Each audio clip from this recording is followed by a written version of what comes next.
बात संसद के शीतकालीन सत्र की करने जा रहे हैं, जो 20 दिन बाद खत्म हो गया। संसद अनिश्चितकाल के लिए स्थगित कर दी गई।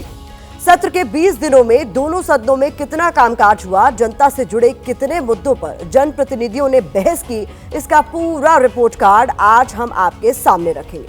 लेकिन शुरुआत एक मुहावरे के साथ करते हैं। 9 दिन चले 2.5 कोस।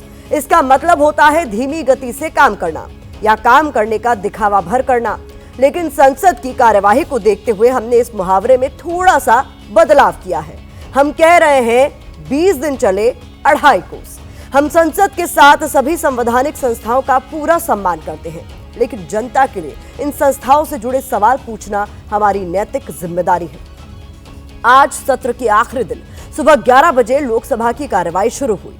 विपक्ष की तरफ से गृह मंत्री अमित शाह के बयान को लेकर हंगामा हुआ। इसके बाद सदन में वंदे मातरम का गान हुआ और लोकसभा अनिश्चितकाल के लिए स्थगित हो गई। राज्यसभा में भी आखिरी दिन हंगामा और शोर शराबा जारी रहा। इसके चलते पहले सदन की कार्यवाही को 12 बजे तक, फिर 2 बजे तक के लिए स्थगित कर दिया गया। लेकिन जब शोर शराबा नहीं थमा तो बाद में सदन अनिश्चितकाल के लिए स्थगित हो गया। सवाल यह कि संसद के शीतकालीन सत्र से क्या हासिल हुआ, शीतकालीन सत्र में कितने बिलों पर चर्चा हुई और कितने बिल पास हुए, शीतकालीन सत्र में जनता से जुड़े कितने मुद्दों पर सांसदों ने सार्थक बहस की। ये तमाम तरह के सवाल हैं जो पूछे जा रहे हैं। इस खबर को आगे विस्तार दें उससे पहले आज संसद की कुछ तस्वीरें आपको दिखा देते हैं। ये सबूत है कि पूरे सत्र के दौरान संसद के अंदर और बाहर कमोबेश एक जैसा ही माहौल दिखा। आज भी सत्ता पक्ष और विपक्ष के सांसदों ने संसद परिसर में प्रदर्शन किया। कांग्रेस ने सत्र के आखिरी दिन अम्बेडकर पर दिए गृह मंत्री अमित शाह के बयान को लेकर विरोध दर्ज कराया। कांग्रेस सांसदों ने प्रियंका गांधी के नेतृत्व में विजय चौक से संसद भवन तक मार्च निकाला। गृह मंत्री से बयान पर माफी की मांग की। हालांकि आज इस प्रदर्शन में नेता प्रतिपक्ष राहुल गांधी कहीं भी नजर नहीं आए। कांग्रेस सूत्रों से हमारे सहयोगी आशीष कुमार सिंह ने जानकारी दी है कि राहुल गांधी का नाम एफआईआर में दर्ज होने की वजह से उन्होंने प्रोटेस्ट का नेतृत्व नहीं किया। कांग्रेस सूत्रों ने यह भी बताया है कि वो एक निजी शादी समारोह में शामिल होने के लिए दिल्ली से बाहर गए हुए हैं। दूसरी ओर बीजेपी के सांसदों ने नेता प्रतिपक्ष राहुल गांधी के खिलाफ मोर्चा खोला। बीजेपी सांसदों से धक्का मुक्की और नागालैंड की महिला सांसद से बदसलूकी के आरोप में राहुल गांधी के खिलाफ प्रोटेस्ट किया और उनसे माफी की मांग भी की। देखा जाए तो पूरे सत्र में संसद सिर्फ और सिर्फ हंगामा और प्रदर्शन की गवाह बनी। सदन के अंदर भी और सदन के बाहर भी यही तस्वीरें थी। जरूरत थी कि सत्र में जनता से जुड़े मुद्दों जैसे महंगाई, बेरोजगारी, किसान और देश की सुरक्षा पर चर्चा होती, लेकिन चर्चा किस पर हुई? अदानी, जॉर्ज सोरोस, नेहरू और आम्बेडकर। पूरे शीतकालीन सत्र में यही नाम संसद के दोनों सदनों में उछलते रहे। अक्सर संसद सत्र को लेकर आप ऐसी खबरें देखते और सुनते हैं, शायद ही कभी उन्हें गंभीरता से लेते हैं, लेकिन इन खबरों पर गौर करने की जरूरत है, क्योंकि ये आपकी और हमारी टैक्स की कमाई से जुड़ा मामला है, जिसका इस्तेमाल संसद की कार्यवाही चलाने में किया जाता है। आगे आपको इस कमाई से जुड़ा एक चौंकाने वाला आंकड़ा भी दिखाने वाले हैं, लेकिन पहले सत्र के आखिरी दिन कैसे आम्बेडकर के मुद्दे पर जुबानी संग्राम जारी रहा, 120 सेकंड में उसकी वीडियो रिपोर्ट देख लेते हैं। तो इन्होंने किया है अम्बेडकर जी के साथ, जिस तरह से अपमान किया है, ये जानते हैं कि ये देश नहीं सहेगा ये अपमान, इसीलिए ये सब डिस्ट्रैक्शन है, बस यही है। जिस तरह का भाव राज्यसभा में था वो बाबा साहब भीमराव अम्बेडकर जी का अपमान है। शब्दों को वापस लें और माफी मांगने की जो विपक्ष की बात है उसको मानना चाहिए सरकार को। हमारी मांग यही है कि गृह मंत्री जी इस्तीफा दे, क्योंकि उन्होंने महामानव डॉक्टर बाबा साहेब अम्बेडकर का अपमान किया है। अभी जान रहे बाबा साहब के अम्बेडकर को जिस तरह से अपमानित अमित शाह ने किया, उसको इस इशू को डाइवर्ट करने का एक षड्यंत्र है। नेहरू जी ने 1 कट्ठा जमीन देने से मना कर दिया बाबा साहब भीमराव अम्बेडकर की अंतिम क्रिया के लिए, तो राहुल गांधी अपनी तुलना बाबा साहब भीमराव अम्बेडकर साहब से कर रहे हैं। मतलब ये तो बाबा साहब का एक और अपमान कर दिया कांग्रेस ने। कि अगर भारतीय जनता पार्टी सच में बाबा साहब अम्बेडकर का दिल से सम्मान करती है तो उनके सपनों पर भी काम करे। जो अम्बेडकर हमारे प्राण है, हमारा अस्तित्व है, हमारी अस्मिता है, तो आप उसके साथ खेलेंगे तो हम हमेशा आपको राजीनामा मांगेंगे और आपको कहेंगे माफी मांगो। माफी मांगने का छोड़ के आप हमारे ऊपर हल्ला कर रहे हो। बाबा साहब को इतना छोटा कर देंगे, छोटा करते करते तो नेहरू को दे दिया, भारत रत्न इंदिरा जी को दे दिया, राजीव गांधी को दे दिया, अब राहुल गांधी के बराबर छोटा करना चाहते हैं। अब वो आंकड़ा आपके सामने रखते हैं जिसका जिक्र हमने अब से कुछ देर पहले किया। यह आंकड़ा है 84 करोड़। इसमें कितने जीरो लगे हैं, जब आप इस पर गौर करेंगे तब आपको पता चलेगा। जानते हैं यह आंकड़ा किससे जुड़ा है? नहीं जानते हैं तो चलिए हम बताते हैं। 20 दिन संसद के शीतकालीन सत्र में कामकाज न होने का अनुमानित नुकसान 84 करोड़ है। ये वो पैसे हैं जो हमारे आपके टैक्स से जुटाए जाते हैं। जरा सोचिए, आपका और हमारे टैक्स का कितना पैसा संसद न चल पाने की वजह से बेकार चला गया। इतनी धनराशि में एक नवोदय विद्यालय का निर्माण हो सकता है।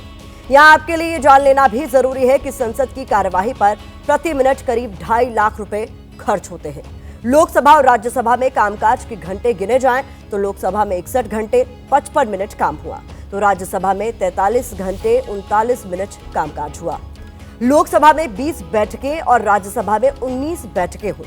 ये तो हुई नुकसान के आंकड़ों की बात, लेकिन इस बार सत्र में एक और रिकॉर्ड बना है। हालांकि इस रिकॉर्ड का परिणाम सुखद नहीं है।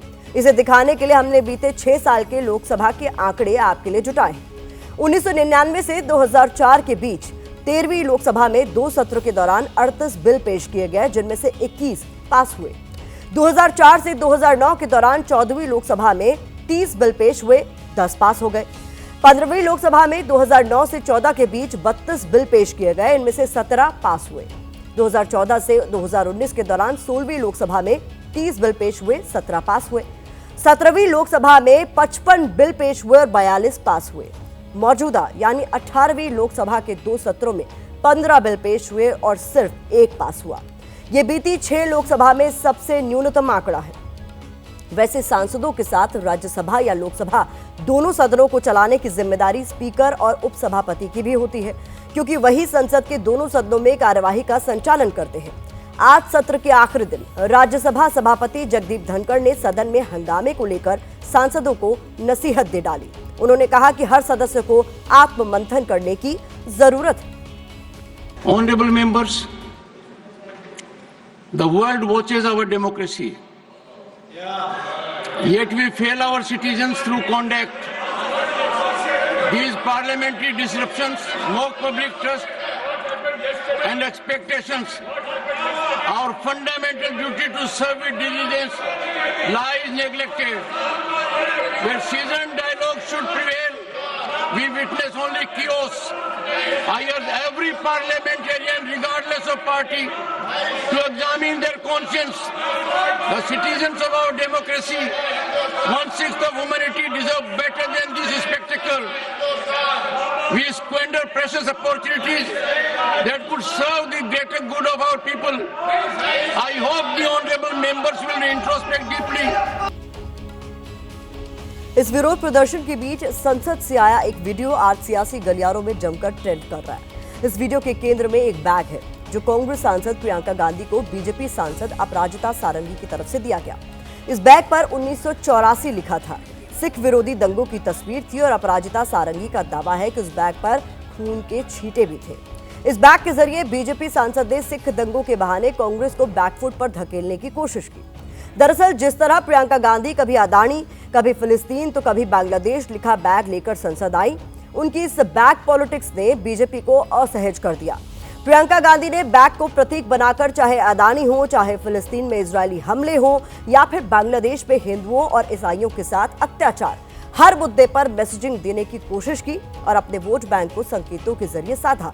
ऐसे में सत्र के आखिरी दिन बीजेपी प्रियंका गांधी की बैग पॉलिटिक्स की काट में सिख विरोधी दंगों का बैग लेकर आ गई। उन्हें याद दिलाना होगा कि आप संविधान विरोधी रहे हैं, आप अंबेडकर विरोधी रहे हैं और इसी वजह से हम लोगों ने आज 1984 राइट्स की बात को सामने रखा। देखिए ऐसा है कि ऐतिहासिक त्रुटियां अगर हम जानेंगे, अगर उन्हें बताएंगे तो उसकी पुनरावृत्ति नहीं होगी, तो इसीलिए हमने वो बात ली। प्रियंका गांधी को हाथों में दिया आप लोगों ने? उनको हाथ में दिया और वो लेकर मुस्कुराई और चलती रही। इस विश्लेषण का अंत हम हरिशंकर परसाई के एक कथन से करते हैं। मशहूर व्यंग्यकार रहे हरिशंकर परसाई लिख गए हैं कि नेताओं के लिए जनता सिर्फ वोटर होती है। चुनाव से पहले तक उसकी हैसियत बहुत कुछ होती है, लेकिन चुनाव होते ही उसे भुला दिया जाता है। क्या इसलिए संसद की बहस से जनता से जुड़े बुनियादी मुद्दे गायब हैं? ये सोचने वाली बात है।